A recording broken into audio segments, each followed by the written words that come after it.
I think my days with Disney are done.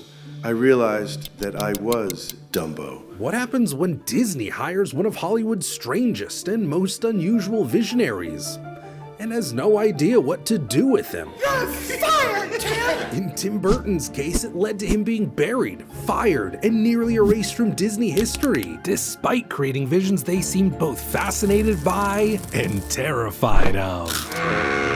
But why, after all of his Hollywood success and even a triumphant return to the House of Mouse, does Tim Burton now say that he was Dumbo, one of Disney's most tragic characters? Well, to answer that, we'll have to go on a journey through dark fairy tales, over-the-top fantasy, all leading to one of the most heartbreaking encounters with an elephant ever to appear on film. But you haven't seen anything until you see an elephant fly.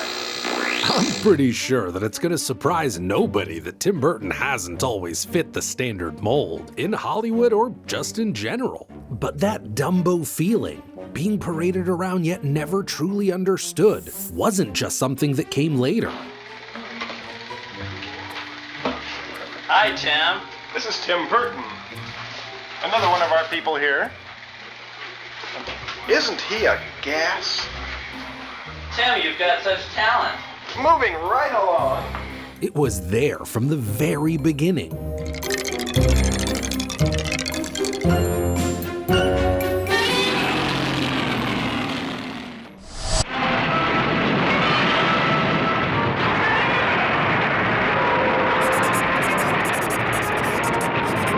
When you're in pain, you need some sort of release, like drawing, thinking, writing, creating. Growing up in Burbank, California in the 60s and 70s, Burton realized that he just didn't fit in with most crowds. At school, nobody seemed to really like me. I don't know. Nobody just seemed to really like me that much, which allowed me to have a lot of free time to kind of wander around in your own head, you know? And so rather than going out with friends to socialize, monster movies and magazines, his sketchbook and his family's Super 8 film camera quickly became his primary focus. In school, I wasn't a very good student, so I would make these films, and I remember I was supposed to read a book on Houdini that was about that, and I was not a reader. Unfortunately, that was the one part of the growing up in this sort of television generation. I didn't read as much as I probably should have or would have liked to. Got most of it through film. So I did a little short film, me as Houdini escaping from a train track. So I found it was a great way of getting a good grade and having fun at the same time. So that kind of got me into it, although I never really thought I would ever become doing that. I think I was interested in animation. I think that's where I put my focus early on. Before too long, Burton's artistic ability and style was getting noticed. He won an anti-litter art contest and had his winning piece attached to all the garbage trucks around town. He also eventually found a small group of like-minded Outcast types who would obsess over making movies together. And all of this culminated in him being offered a scholarship to the California Institute of the Arts, a feeder school for Disney animators that had been founded, in part, by Walt and Roy Disney in 1961. At Cal Arts, the student will be educated in the sciences and humanities, but will spend most of his time in the development of artistic talents. A man who will draw, will draw. Throughout his time at Cal Arts, Tim once again surrounded himself with like-minded outcasts who were obsessed with film and animation. But even here, his strange depiction of characters and the world around them stood out. Next, please. In his junior year, his short film Stalk of the Celery Monster caught the eye of Disney recruiters, who hired Burton as an animator on The Fox and the Hound. Though this did not turn out well. Like Dumbo being given a role that never quite fit, Burton was placed in jobs that only highlighted just how out of place he really was. I was not good at drawing Disney characters. The first film I worked on was called Fox and the Hound. That's where I first did some. Yeah. And all of my foxes looked like they'd been hit by cars. So we took out the roadkill sequence, and none of my work really survived that film. And to his credit, by the late 70s, early 80s, the Walt Disney Company was starting to feel like maybe wide-eyed talking animals wasn't their style either. Now, I've covered this very strange period of Disney history many times before in my previous videos. But just know that after the death of Walt Disney in the mid-60s, the company spent a whole lot of time trying to figure out its new identity. And by the 80s, the decision had been made to find young new visionaries and let them drive the studio forward. Though, Disney had absolutely no idea what to do with or how to handle these visionaries. This included Tim Burton, who once again found himself feeling like an outcast in his own surroundings. I think I plunged into a major depression because I was just so bad at it. And I got really depressed. I would sleep at my desk 2 hours in the morning, at my desk, sitting straight up with the boss on, and then have a 2-hour break at lunch, then sleep 2 hours in the afternoon, then get a good 10-hour sleep at night. So I got definitely stranger when I worked there. And as soon as you found your way through, that was... Yeah, as soon as they kind of let me, I think they got kind of afraid of me a bit. And why was that be? Well, because they didn't quite know what to do with me. Just like he had done in high school, Tim linked up with some of the other frustrated young animators around him and experimented with directing his own spoof-style movies, all in his free time.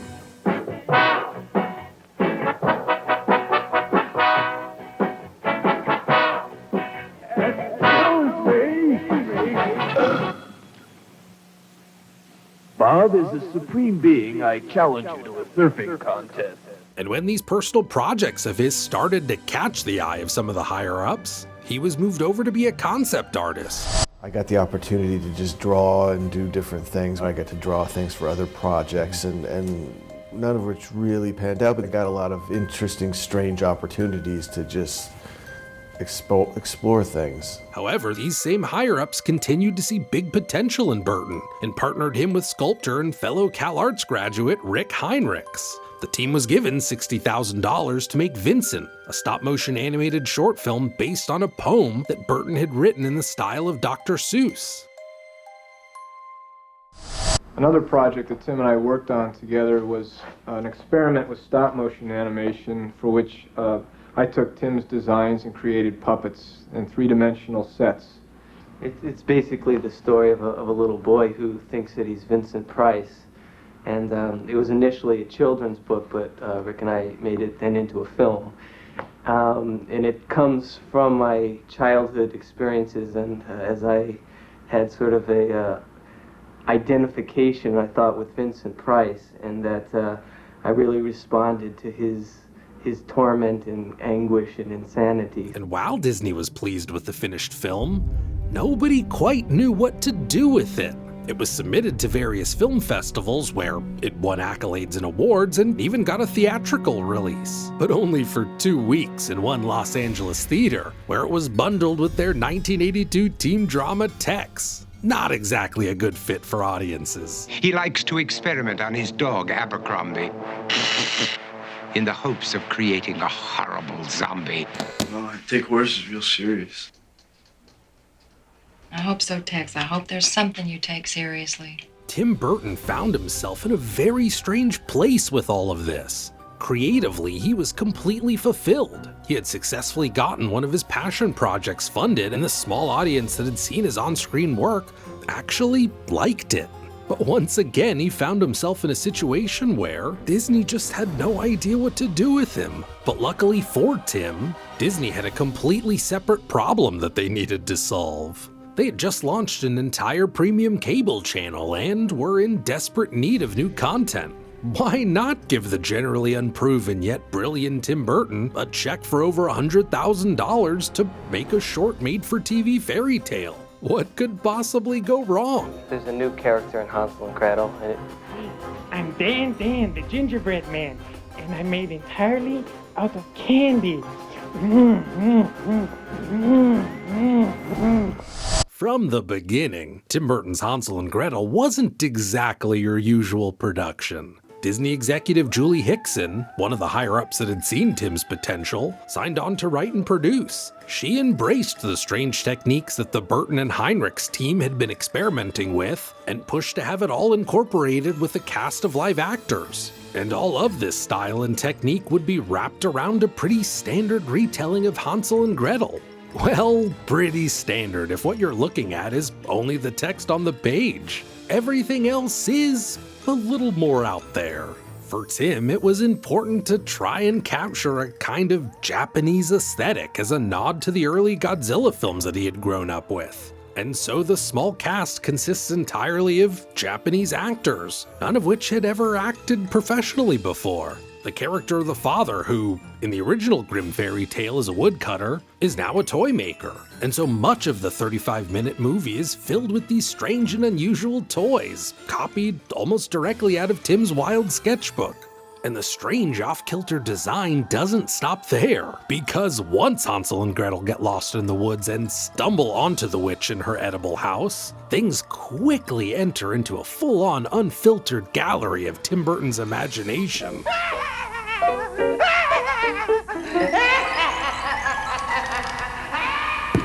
If you think I'm tasty and you want my body, come on, Hansel, take a bite. No, cow!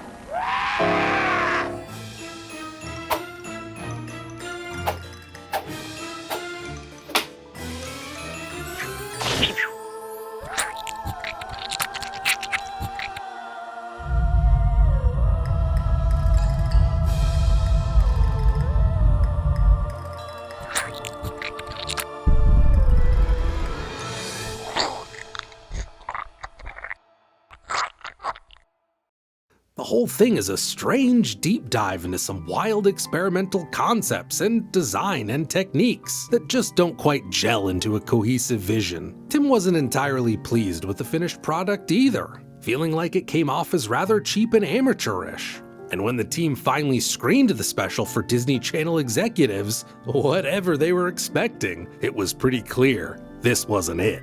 And Tim Burton quickly found himself, once again, with another creative project on his hands that the studio had no idea what to do with. And while it did technically make it to the Disney Channel, Hansel and Gretel ended up being bundled with Burton's earlier film Vincent and aired at 10:30 p.m. on October 29, 1983 as a one-hour special hosted by none other than Vincent Price. It was then buried deep within Disney's vault and actually thought to be completely lost, until a copy shockingly showed up at the Museum of Modern Art Traveling Tim Burton exhibition in 2009, and then on YouTube later in 2014.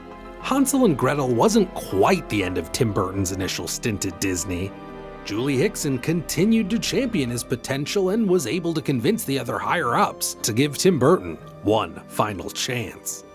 In 1984, the studio gave Burton close to $1 million to bring his own personal Frankenstein story to the screen with Frankenweenie. The 30-minute short would feature a misunderstood young boy attempting to make his way through suburbia with the help of his own passion for home movie making and the love of his dog Sparky.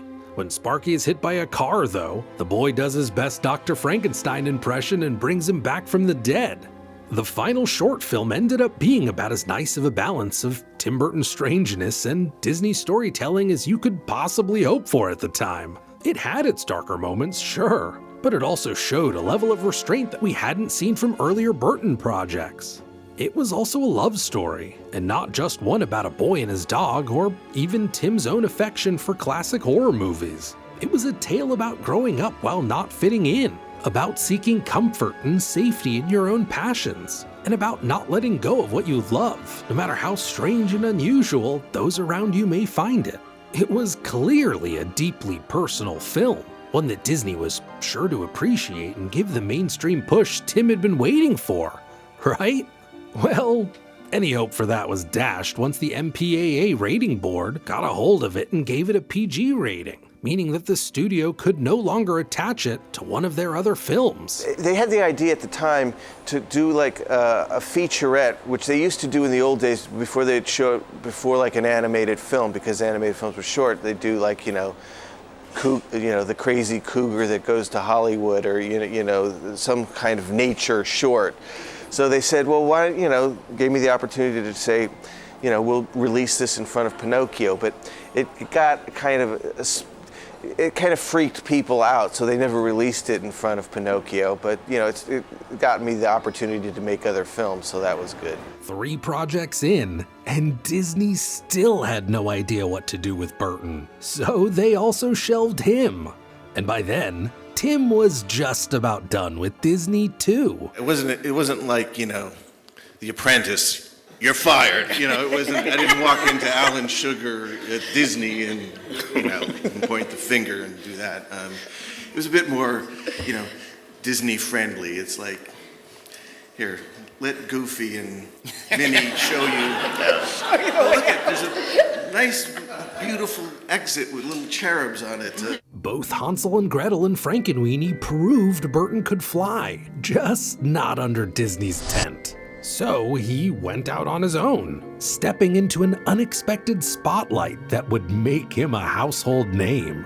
Because what Tim didn't realize was that while Frankenweenie had been buried away from the public, it had also made its way around other Hollywood creatives. Creatives like comedian Paul Reubens, who was working with Warner Brothers to bring his character of Pee Wee Herman to the big screen. I screened Frankenweenie. After about the first minute of it, I thought, this is the guy. And from there, Tim's career basically exploded, directing Beetlejuice, Batman, Edward Scissorhands, and Batman Returns, all in the span of about 5 years. But that's not the full story, because in between his first 2 breakout hits, Tim Burton worked on a couple of iconic TV series that each gave us a very different look into his raw and unvarnished creativity. Hello, I'm Shelley Duvall. I'd like to give you a brief glimpse at a project that I've been producing for the last 2 years called Fairy Tale Theater. Fairy Tale Theater, you've had a lot of big stars to come on and do it for almost no money in comparison to what they get, Well, I think all of the stars, a lot of the stars have kids and they like to do something for their kids.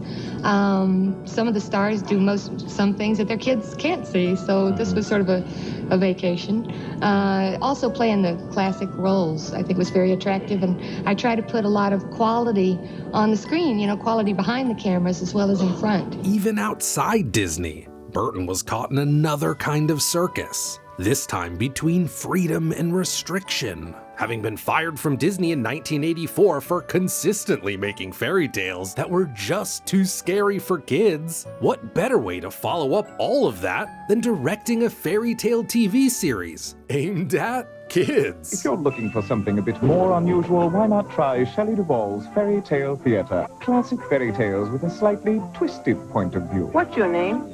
Snow White. What's yours? Boblin? Don't miss the fun-filled hours of family fare in Shelley Duvall's Fairy Tale Theater. What Fairy Tale Theater did offer Tim was both a safe space and a champion. The series was being broadcast on Showtime, which at that point was still trying to find its footing when it came to original programming. Oh, it feels so good. So hot. I can't stand it. The heat is on. And by the time Tim Burton was added to the mix, Fairy Tale Theater was already very well established when Tim began work on Aladdin and His Wonderful Lamp, all shortly before he got hired to direct Pee-wee's Big Adventure.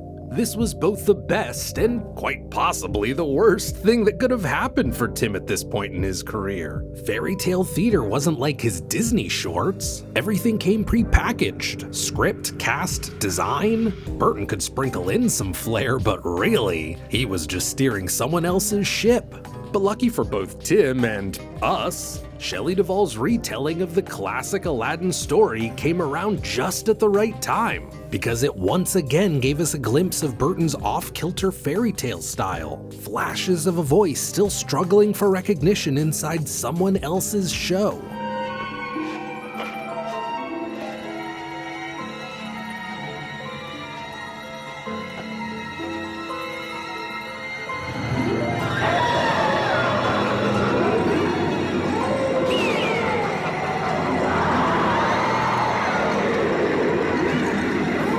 The thing was, for Tim Burton, it didn't take long for him to realize that a safe space like this just wasn't for him. In his 1995 autobiography, Tim describes how he personally just didn't have enough control over Aladdin to feel like he had much of a connection to the material. Though, much of this would change with his next TV project, which would swing him back toward the dark and unpredictable, a place where Burton could once again walk that high wire, balancing his own strange vision with what others expected of him. But this time, he'd have to do it all without a safety net. Good evening. Of late, I have grown weary of being a sex symbol and have decided to return to television. Little did Tim Burton know at the time, but he had landed right in the center of the anthology series boom of the mid-1980s. George A. Romero's Tales from the Dark Side, Steven Spielberg's Amazing Stories, The New Twilight Zone. These were just a few of the examples of the types of series being broadcast at the time. And unlike fairy tale theater, these tended to be darker, edgier, and not exactly aimed at children.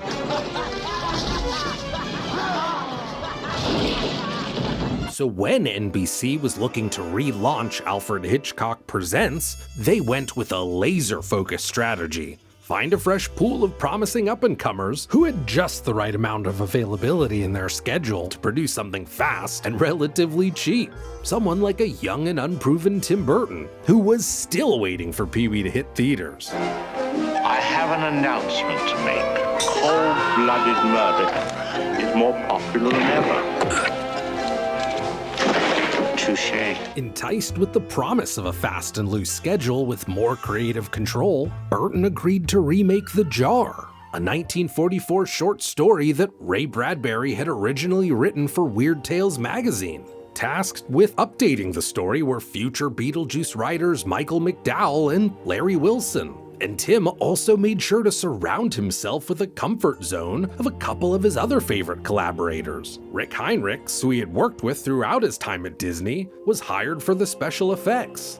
Then there was musician Danny Elfman, who had also just worked with Tim on Pee-wee and was still at the beginning of his legendary career in Hollywood. I don't see enough bow ties around here. I think anybody not wearing one should be thrown out of here right now. And with this creative team now in place, it's safe to assume that audiences had no idea that they were about to get a sneak peek into the style and tone of Burton's next big thing.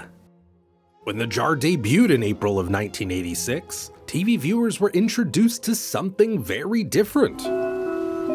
It's the most wonderful thing I've ever seen. It makes me sick to my stomach. Now, right from the start, The Jar offers up one big stylistic taste of what Burton, McDowell, Wilson, and Elfman would give us just 2 years later with Beetlejuice. Everything from the character design, to the rich, contrasty lighting, to the haunting, whimsical beat of the musical score. I wish I could create something with its power. Whether Tim Burton knew it at the time, The Jar wasn't just work for hire, done to pay the bills. Just as it wasn't any old episode of a rarely remembered TV series. The Jar was a test bed, where Tim could continue to explore his darker side with like-minded collaborators, all while further distancing himself from the restrictive embrace of the mouse. More than that, though, Burton had made the realization that creative control was possible. But finding success on future projects would mean that he would still need to play by studio rules in order to perform this same high-wire act. But then Pee-wee's Big Adventure released, and it was a massive commercial success, but not quite as well loved from critics. Critics divided at the time it grew on people. It was on some of the 10 worst films of the year. My friend, that and Beetlejuice are on the 10 worst films of the year list. People are catching up to you. It takes them a while. Just seemed to me too predictable, and the nya fights back and forth got to me. I can't recommend it. I don't know. I think you kind of have to be in a certain state of mind to take Pee Wee Herman, and to be sure, a feature length, there's a lot of Pee Wee Herman. Yes. On the other hand, for the first time in his career, Tim Burton was finally seen as bankable. Executives were now coming to him with ideas. Well, I was offered a talking horse movie. But he's about to get some badly needed help. Fred, We've got to talk. Straight from the horse's mouth. Which I turned down. Burton knew a single flop could send him tumbling back to square one. So instead of grabbing any project the studio dangled at him, he pulled much of his circus crew from the jar back together. Collaborators who would help him bring Beetlejuice, Edward Scissorhands, and even Batman to life. And like any circus ringmaster who sees an act they regret slipping through their fingers, Disney once again came calling. This time with a blank canvas and an offer to do just about anything he wanted. And unlike his previous projects, Disney promised to get behind this one with the full weight of the House of Mouse's marketing team. Or at least, that's what was promised. What Burton got instead was a cold and stark reminder of just how easy it is for others to fight for top billing, even on his own projects. After a recent corporate reshuffling, Disney once again found themselves interested in the Tim Burton business. It had been well over a decade since Tim began his career at Disney, and after time and time again being told that he and his creativity just didn't fit within the walls of the House of Mouse, the studio was now offering him whatever he wanted to do whatever he wanted. That whatever ended up being 1993's The Nightmare Before Christmas, which was based on a short story and poem he had written towards the end of working on Hansel and Gretel. And while much of Burton's attention was on his other projects during its production, he still made sure to surround Nightmare with a comfort zone of like-minded outcasts. But if there's one thing I've learned while researching all of this, it's that you'd better be careful when talking about the creative forces behind Nightmare Before Christmas. Suggest even slightly that this is a Tim Burton film, and people will let you know just how backwards you are.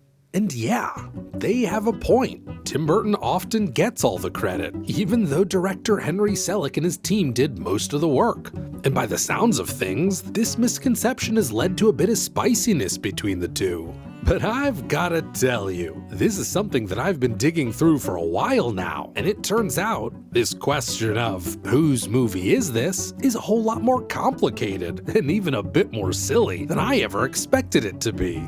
So let's bring in our primary suspects, go through a bit of theirs and the film's background, and examine the evidence to see if we can get a clearer picture of everyone's involvement in and around The Nightmare Before Christmas. It's hard to get too deep into the inner workings without beginning with the one and only Tim Burton, so that's exactly who we're gonna start with.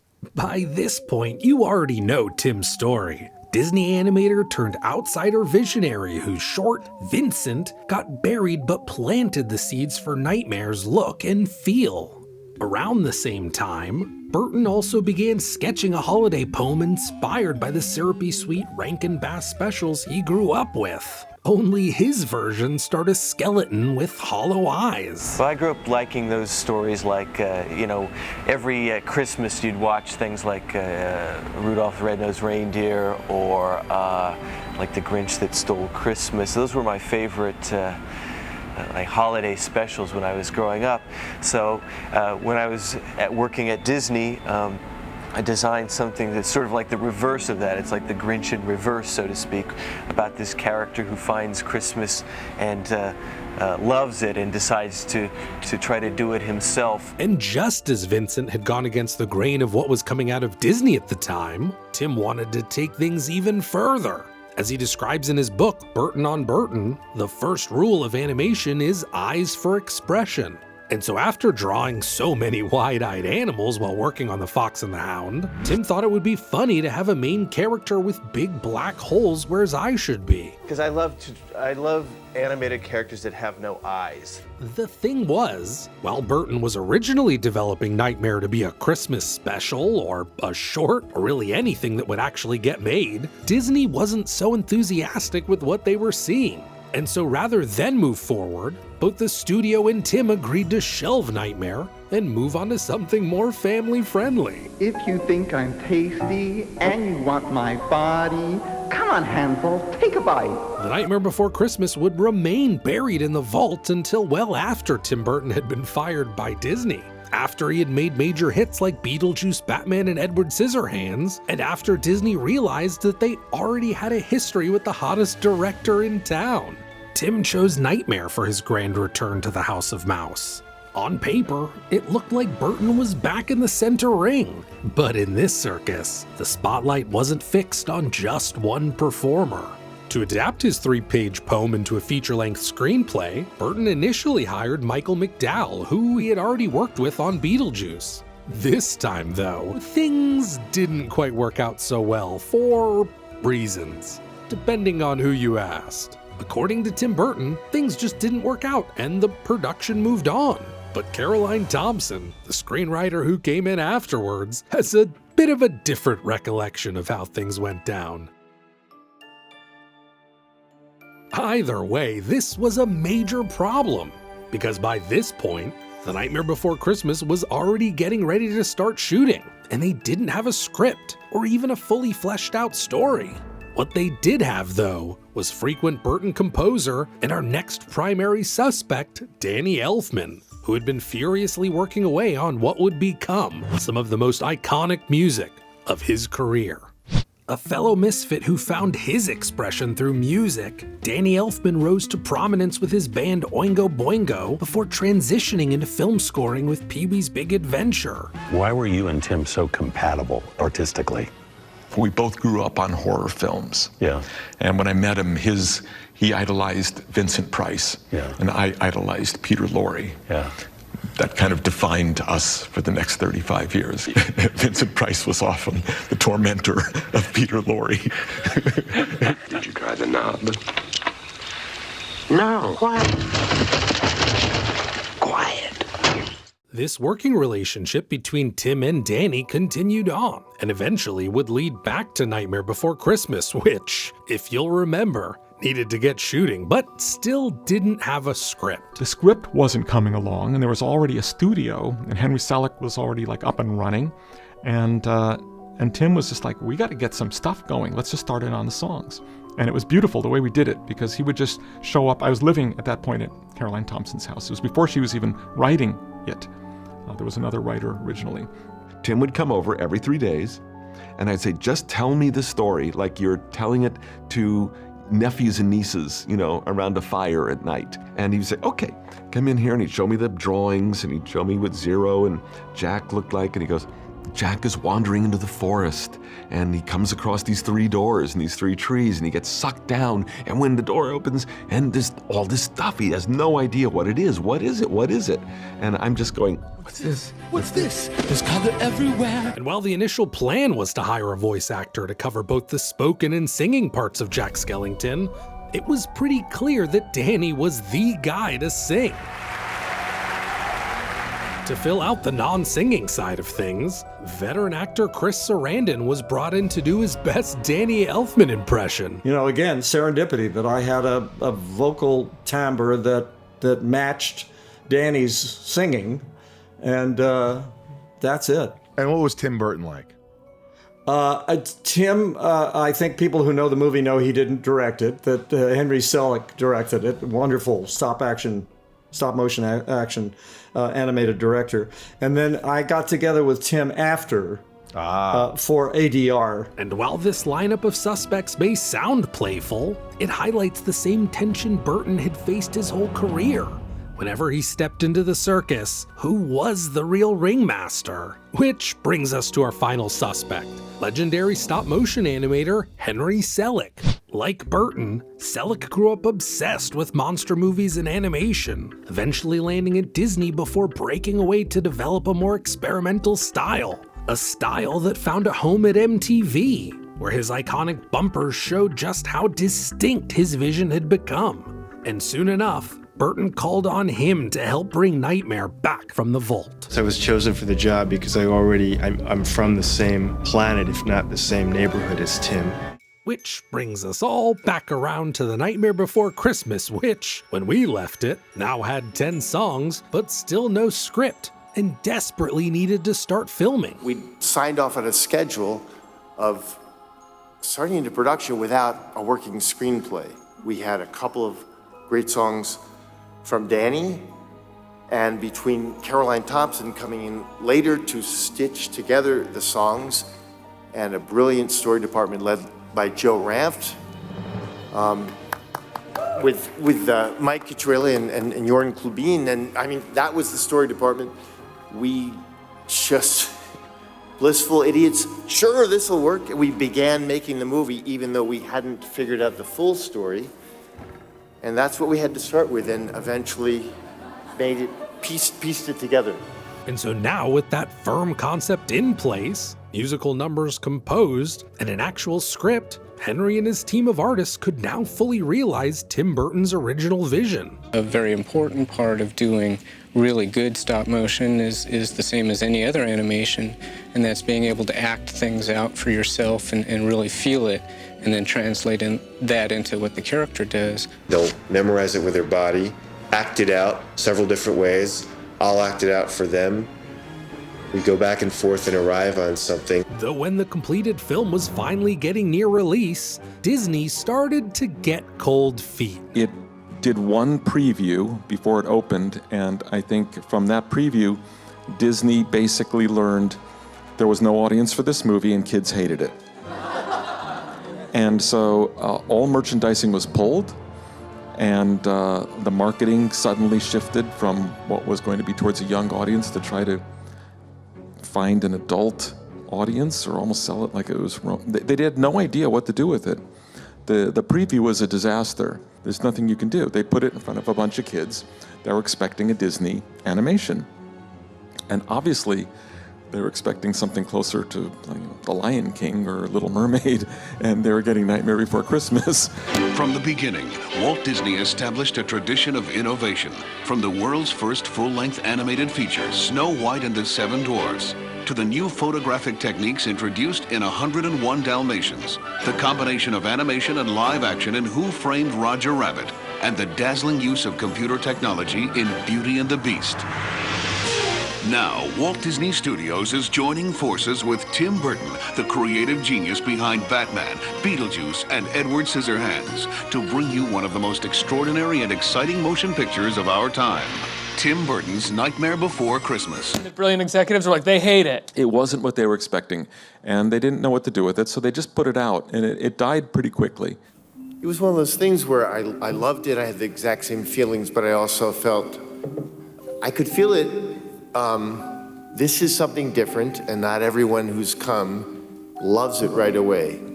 And so there was a joy, but there's also a sadness, like, well, we made it for this much. It made twice that, and we had our time, and it will drift away and be gone. I had no idea that this other thing would happen. Of course, this other thing that happened was the cult following and eventual rediscovery of Nightmare Before Christmas in the mainstream. And anyone that's been to any of the Disney parks around Halloween can tell you just how front and center the company now puts the film. But that's not where this story ends. There's just one more piece of evidence we need to look at.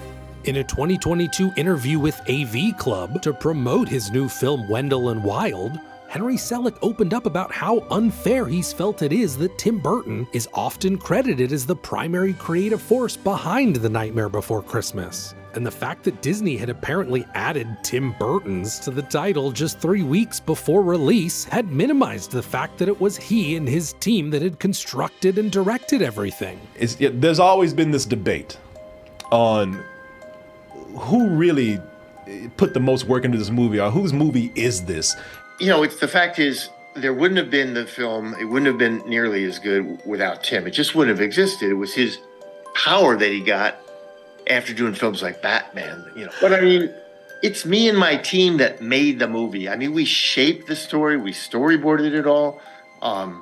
Every step of the way, we wanted it to feel like Tim's world. But Tim was down in LA making 2 other films.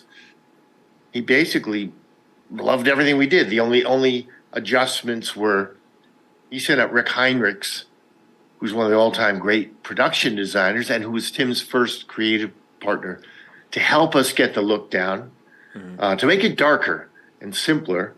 And then at the very, very end, Tim showed up with his editor, Chris Levinson, to trim things out. So that's really the relationship. You know, it's his movie in a major creative way, but we made it, and we made all the pieces fit. we brought these characters to life. To make things even more confusing, in that interview with AV Club, Tim Burton isn't the only person that Selleck calls out. Now, of course, if you ask Danny Elfman, well, that's his movie. When he finished the film, it was so funny because he came up to me and shook my hand. "Henry, you've done a wonderful job illustrating my songs." And he was serious, and I loved it. But unlike Burton's earliest work, where Disney itself had buried his projects, this time the clash was between the creatives over who deserved top credit. Which brings us all back to the original question of whose movie is this? Who deserves most of the credit? To me, the answer seems pretty clear. It's all of their movie. All three deserve the credit. But for Burton, Nightmare was both a creative triumph and a reminder. He would never truly control how his work was received, and that tension would define his next era. But it's here, after reuniting with Disney for The Nightmare Before Christmas, that Tim Burton goes all in chasing mainstream success and turns his career into a full-blown three-ring circus. A circus that would eventually bring him face to face with his own Dumbo moment.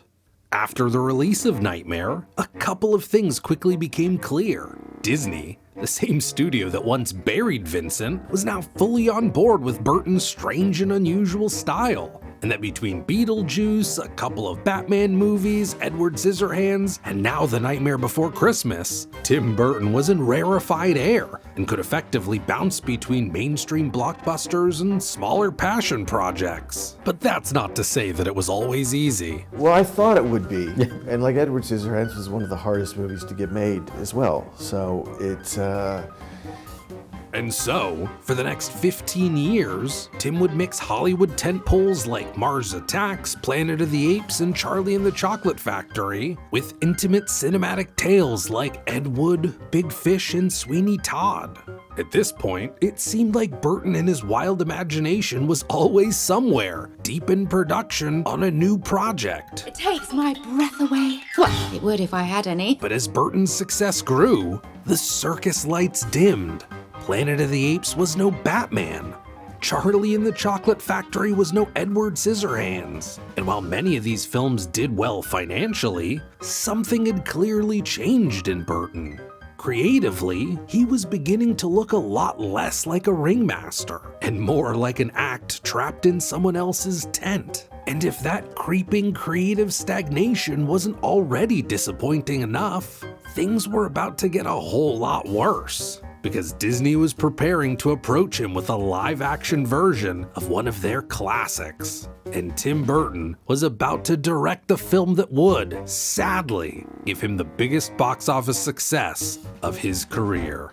the green screen vibe is not a very friendly vibe. With Alice in Wonderland, Disney promised a land of wonder brought to life with the magic of 3D and some of the most extensive live-action VFX the studio had ever attempted. I've done green screen stuff and you go insane because you don't know what you're looking at. You don't have any focal point. And while the film itself wasn't exactly well received, which only made $1 billion, that's not a bad. Not bad for a movie that the critics hated, but it's good. Alice in Wonderland still became Burton's biggest hit. A $1 billion blockbuster that kickstarted Disney's live-action remake craze. But while that success may have filled Disney's tent, Burton still wasn't free to fly. With a success like that, would you consider maybe visiting Wonderland once again?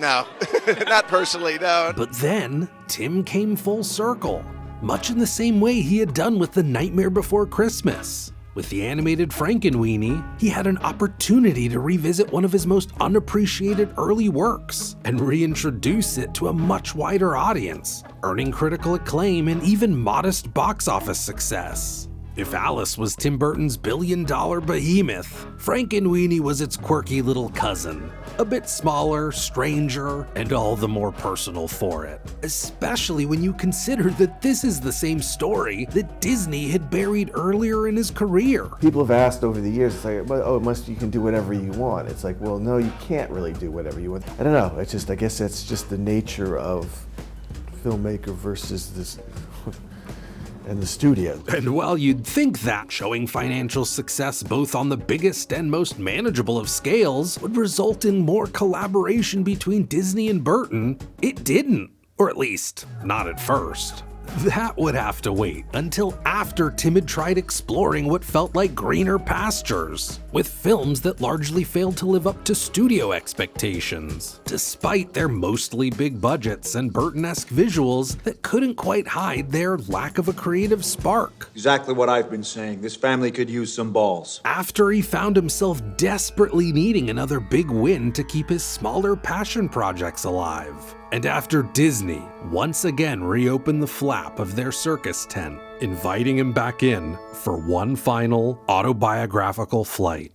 You had joked, I think, in another interview that I've been hired and fired by Disney 3 different times. I'm used to it. Well, let's make it 4. Now, this was still the same all too familiar big top that Burton had always felt half inside, half out. Sometimes celebrated, other times overlooked. I realized that I had such a strange relationship. It was like a weird family, you know? It's like sometimes you're accepted, sometimes you're not. And so I was treated, any kind of studio situation I had as like a weird family. So maybe it's no surprise that when Disney came to him to reimagine Dumbo, Burton saw this story as a mere image of his own. An outsider trapped in a circus, desperate to be seen for who they really are.